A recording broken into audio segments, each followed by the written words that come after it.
You want to get better at playing worship keys? I got you. That's not how you do it. But I am going to give you some tips. I'm not going to be teaching you chord progressions. It's not about using a keys rig or using pads. It's not about playing in some fancy key. I'm just going to be playing in the key of C, and I'm not using any fancy sounds like that. This is fundamental stuff for how you're actually playing. So step one, play intentionally. If you're just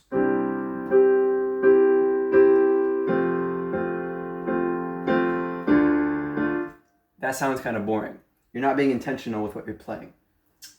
What you're playing matters. Okay, number two, you need to smooth out your playing overall. It's not chord, chord, chord, chord, chord. It's a overall story arc, if you want to call it that, of your chord progression and the song you're playing, the lyrics that are being sung. There's so much more than just chords. You need to actually be thinking, how do I want to express this as a whole?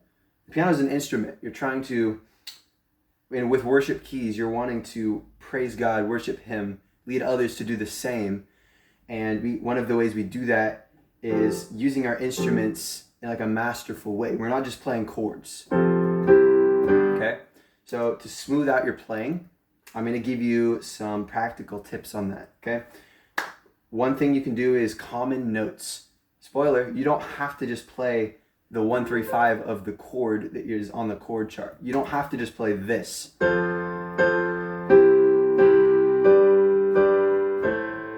Boring, okay? Try some things, adding some common notes in between those chords and keeping them the same, kind of like constant tones. I'm sure there's a name for these. I don't really know what it's called, but the idea is the same. You're going to be playing some notes that are the same notes that remain constant for the entire chord progression. Good notes to do that with, if you know the number system, are the 1 and the 5. If you don't know the number system, I'm going to explain that in a really simple way because you need to know what the number system is. You're in the key of C, okay? Key of C, C is the 1. You follow the scale up, counting 1 by 1. C, D, E, F, G, A, B. That corresponds to 1, 2, 3, 4, 5, 6, 7, back to the 1, okay? That's the number system. Super simple. We also use that number system for chords. If you're playing the 1 chord, that is the first chord of the scale, C. D is the 2, so D minor is the 2, see? Does that make sense? If that doesn't make sense, then you can go watch YouTube videos about it. I'm not going to try to explain it more than that, but number system, okay? To smooth out your playing, you can use the 1 and the 5. Those are some pretty safe notes to use to smooth out your playing.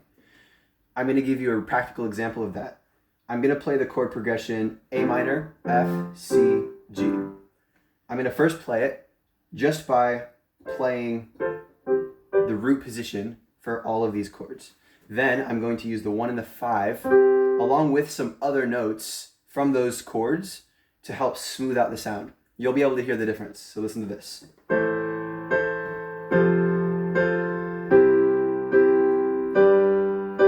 That's the first example. Second example, with the 1 and the 5.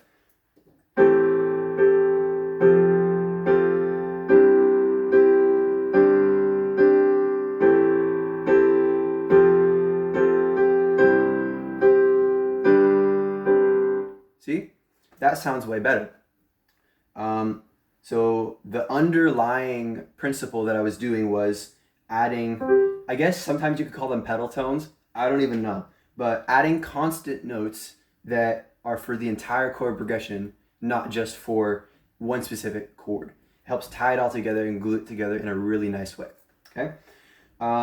Spoiler number 2, you don't have to just stick to the notes of those chords. I kind of already said that. But if you're playing an F, you don't need to just play F, A, C.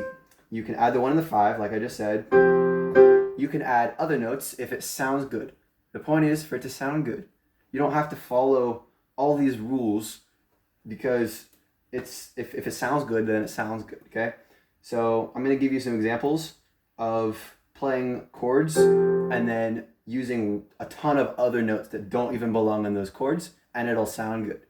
I'm going to play the same chord progression, And I'm gonna kind of play like a little melody thing. You'll hear it, and I'll then break it down, okay? So.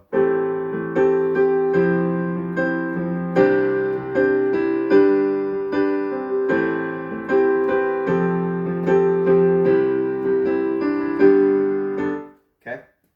Now, a lot of people here would be tempted to teach you what are the exact chord names that I'm playing there so you can go copy it. No. I'm not going to do that. What I'm going to do is I'm going to try to teach you to have the mindset to where you can do that and improvise that on your own, okay? Spoiler, this takes experience, this takes time to develop. You probably won't be able to go and do this overnight, okay? So what I'm doing is, in my right hand, I am not just playing block chords. No, I am constantly, when I play a keyboard for whatever setting, I am like almost 100% of the time playing some sort of melody. If you listen to me playing, you'll almost always hear that. So I am thinking in my mind, what is kind of the melody I'm wanting to express here? And I'm playing that melody with other notes to support the melody. Left hand is just bass notes. So I do that with whatever melody I want. I can use the song's melody, but this is another example of something that smooths out a chord progression, is a melody on top of it. And often there's space for you to do that on the keyboard, okay? So what's a simple song? I don't know, Holy Forever.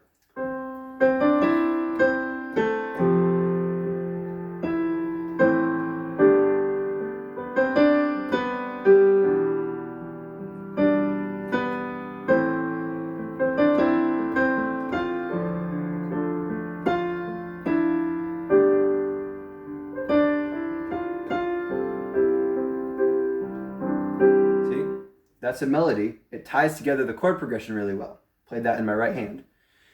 I was mostly just playing the melody. I was using octaves. That really helps bring the melody forward. If there's other instruments too that you're playing with, like an acoustic guitar, a bass, it'll really help that melody to kind of pop through the mix. But if you're kind of just supporting the lead singer's singing, you're just playing in the background, you don't have to always be fighting with them for that space. What I'm saying is you don't have to just play the melody by itself. You could add other notes to the melody, okay? So real world example, I'll play the same melody from Holy Forever. I'm adding other notes in. I'm using harmony and just adding notes in from the chords themselves. You'll hear what I'm talking about. I'm not just playing, okay? Listen to what I do.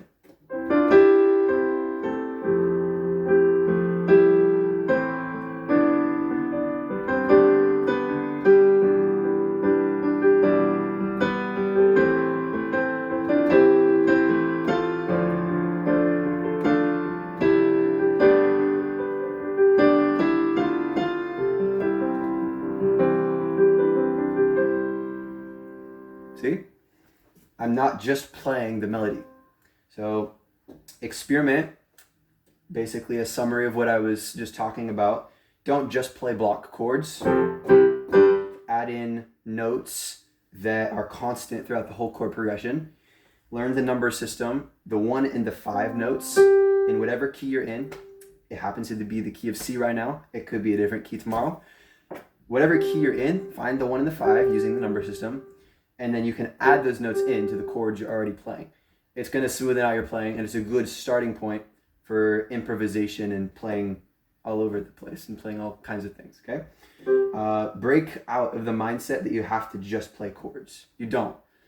And often it sounds better if you don't.